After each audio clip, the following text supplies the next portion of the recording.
Hi there, I'm going to show you how to add a text to your Drupal website using Glazed Builder. In this video, you will learn how to add, position, and customize the text element. Here, I have a row with columns. To add the element, click on the plus icon in the Columns toolbar. The text element is under the Content tab. In the body, you can type in the content.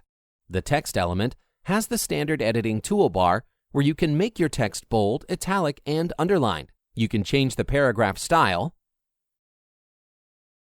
and also the block style. The element also comes with a built-in spell checker. Once you are finished writing your content, click on Save Changes. As you can see, you now have written content on your website. If you enjoyed the video, hit the like button and subscribe for more.